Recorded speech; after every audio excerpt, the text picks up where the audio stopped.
Bullfighting is a controversial subject. It has been a sensitive topic for quite some years already, and we can't deny that it always evokes different emotions within people talking about it. More or less there are two camps. People are divided.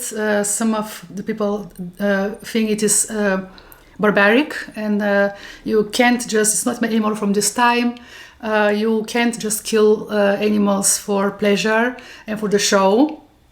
Well, there is another camp which says, yes, this is not just killing an animal. There is much more behind it. There is a tradition, there is art, there is a way of life, it is way of existence. And this is something which you can't just erase. My video is about the museum, bullfighting museum in Valencia. So I'm not going to discuss is it good or bad, is it right or wrong. It's just some place which I think should be visited, and also for me this is more or less something which I can't see separately from the city. In Spain, in a lot of places, bullfighting has been already banned, so they don't do it, but in Valencia they still do.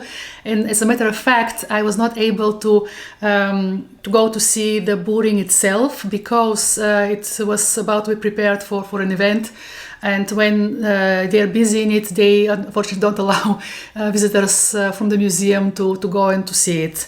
So when I went to the museum, I just was able to see the museum itself.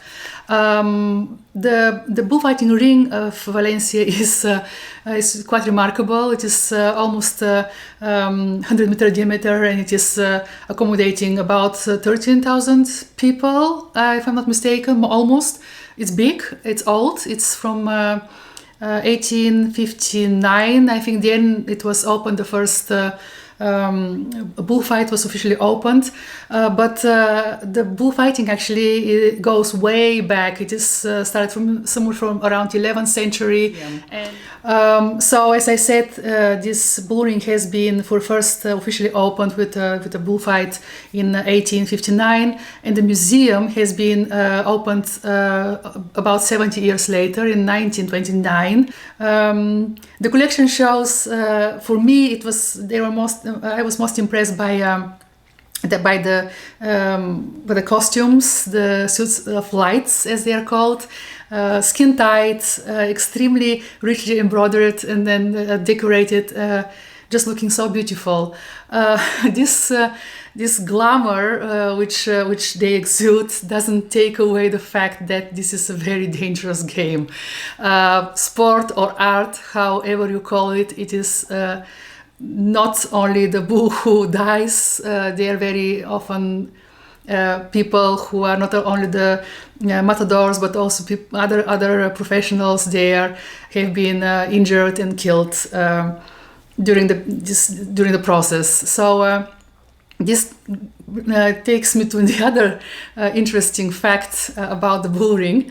Talking about injuries, that bullring is actually owned by the General University Hospital of Valencia. Now you're gonna think, how on earth a hospital is gonna own a bullring? It's like a kind of a bit strange, but actually the hospital it has a long history back.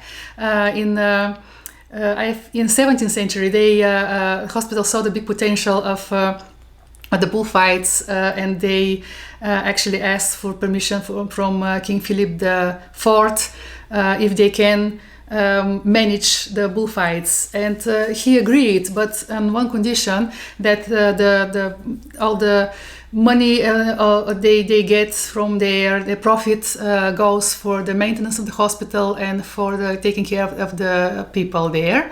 So this is how it remains till the day of today. Now the bullring is not managed by the hospital anymore, but it's still the hospital which is the owner of it. And this, as I mentioned, has a long history, but not only with this particular hospital, because it has been from 17th century on quite normal that profits from bullfights have been given to religious institutions or hospitals, just like now when you have benefit concerts or games, that the profit goes to some organization. That was in the same way done. So hospital injuries, there are two things which in my head is like okay, that's maybe a bit strange, but there it is. Go back to the museum. The museum itself is not big, but it's, as I said, full of interesting objects. Also there are some taxidermy of bull heads and a whole bull, which is quite impressive to see it from close, to see its horns, and to realize that you have to be quite a cool person and with the strong nerves to be able to stand next to it. So you'll see on my video that there is quite a lot of reflection, which I could not avoid because of the combination of the glass and the lights. But well, nothing to be done about that. Something which I have to mention as well is that on this video I have part of pictures of another collection, and this one was the temporary collection of the Museum of Ceramics, National Museum of Ceramics. This museum, which I made a video about like a couple of weeks ago, it is, I hope I will be able to put a link of it, has next to its permanent collection also a temporary one. And when I was there, a temporary collection of the Museum of Ceramics was the times of González Martí, which is the person who gave its ceramic collection to the museum, and his time seen through the life of bullfighters. So that aspect of his time. When I was a few years ago in Colombia, in Medellin, in a center, there was a huge demonstration against bullfighting, which was obviously there also quite a hot topic. And I didn't know I didn't understand what it's all about. It's like, just stop it, don't do it. But after I've been there at this museum, after I have seen a lot of documentaries, I read a lot of materials about it, interviews. Well, it's not that simple. I mean, there are like very often different facets, different aspects of that story. So I will leave to you to enjoy the beautiful suite of lights there, the pictures, and to see it for yourself.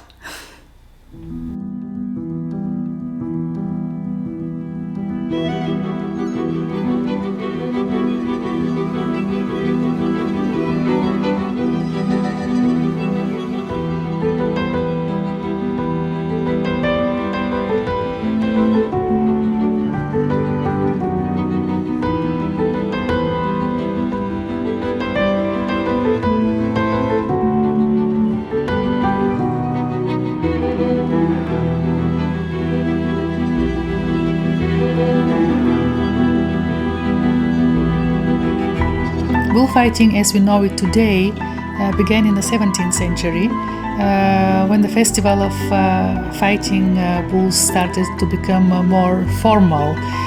There were rules introduced, so there was already the whole event was taking form of a ritual.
the 19th century, bullfighting became consolidated as an art with a complete set of rules.